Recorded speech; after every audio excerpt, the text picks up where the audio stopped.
All right, let's talk about the role of women during the revolution. So, in this kind of topic, we're looking at how women use their situation in society to participate in the role of the during the revolution, and also in ways in which they maybe didn't their roles didn't change that much. So I want to start off by talking about kind of a starting date for this. So I chose the 1760s here because you have groups like the Daughters of Liberty being formed, which are groups that actually organize resistance to the British by participating in the boycotts of goods. And they actually also participated in demonstrations and riots and protests against the British. So they're taking a pretty active role in resistance to the British as early as the 1760s. So this is around the time of like the Stamp Act was, that first big tax that the British didn't like. But even before that, or that the colonists didn't like, even before that, though, with the Sugar Act, when women were participating in resistance activities against the British. So that's kind of my beginning time period. I opted to choose the kind of ratification of the Constitution as my ending date here, just because that kind of signifies when our new government kind of takes shape. And they set this new government, so the rules are kind of established. Between the 1760s and 1789, there was a lot of uncertainty about what exactly the rules of this new place were going to be. Right? Were we going to get rid of British rule at this point over here? Then during the Revolution, it was okay, we're our own country now. But how exactly are we going to do this? So what I did was I kind of listed all the different things that were happening with women during the time, and I kind of divided them up into kind of three categories. One was political action. So we're looking at things where women were taking political action, where this is both before the revolution and after the revolution. I looked at their participation in the war itself. What did they do to contribute to the actual war effort during the Revolutionary War against Britain? And then lastly, about rights that were available to women, either during or as a result of the revolution or kind of just during that time period. So let's start with political action before the revolution.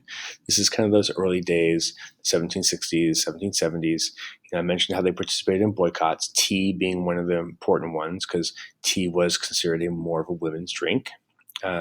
They also spun thread to create textiles that could replace the British goods that the colonists were refusing to buy. So this was an important piece of political action because you're supporting the boycotts and trying to financially hurt Britain and keep the colonies kind of separate from what the British were doing.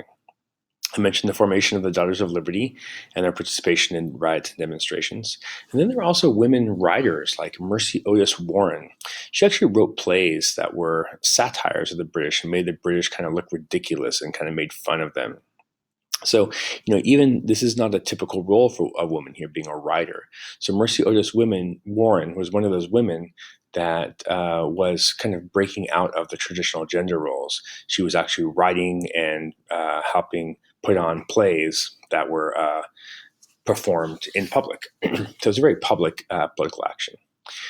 After the revolution, you have this idea of Republican motherhood kind of coming about, which is that women were supposed to educate their children to be good citizens. So that means like continuing the ideas of liberty that the revolution brought about, the ideas of natural rights and that sort of thing, and participating in government by voting and by being educated citizens.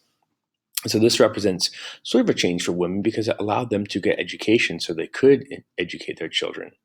However, it still is that kind of traditional gender role of being a wife and mother. So it's a kind of a breakthrough, but at the same time, it's only within that sphere of being a wife and mother. Okay, in terms of participation in the actual war itself, how did women actually contribute to the war effort? Well, women were left in charge of farms and businesses when their husbands went off to go fight in the war. There's the idea of like, this is your farm, then it becomes our farm, then it's my farm, right? Because the husbands have been away for so long. But also it speaks to women gaining more confidence in dealing with, kind of these situations where they're running a farm or a business kind of on their own with little to no help from their husbands. There's also the famous example of Molly Pitcher, whose husband was killed on the Revolutionary War battlefield, and she went in to take his place and fought for him and fought very bravely. So this is kind of a story that people would tell to show that women were part of the revolution as well. But then you have support people like the camp followers. These are generally lower class women that didn't have a lot of resources. They had no business or farm to take care of, but they would essentially follow the soldiers around from place to place. And they performed a pretty valuable service. They helped to cook for the soldiers. They would kind of clean and launder their uniforms or that sort of thing. And they would perform nursing tasks after a battlefield. So these are kind of, again, traditional gender roles for women, but in a non-traditional place, right? They're not doing it in a home. They're doing it in a camp as the soldiers are marching from one place to another. So this kind of represents one of those, like Republican Motherhood, it represents a change, but only in location and not necessarily in duties. Okay. You also had kind of women doing the kind of Mulan thing where they would disguise themselves as men and actually fight in the war. That happened as well.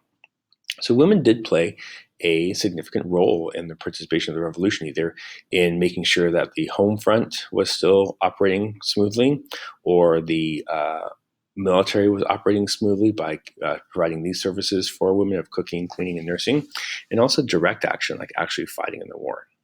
My third category is rights available to women.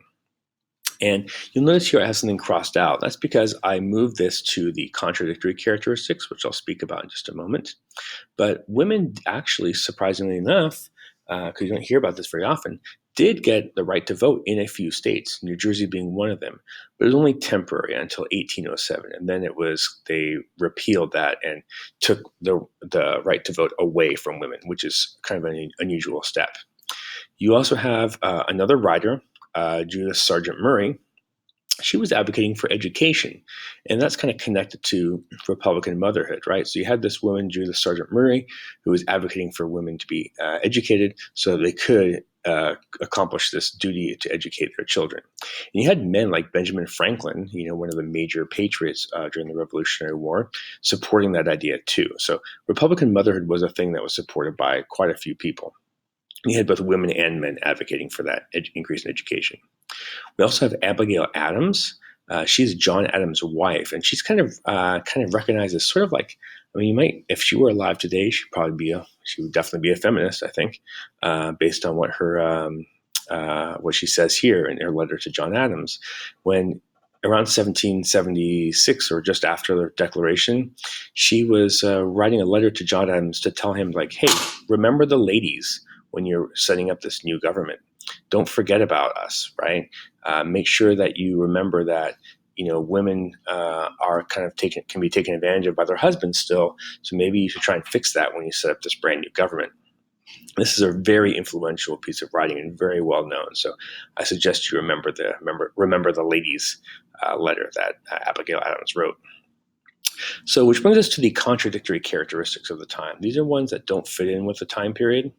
And you have women that had very few legal rights, especially if you were married. Essentially, all your rights transferred to your husband.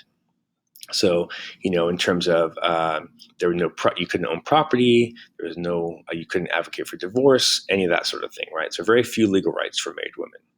They were still expected to be mostly mothers. And then also to wrap up, we have a very few options of jobs available for women. They had traditional roles of, cooking, cleaning, nursing, educating a little bit, but very few options where they could support themselves.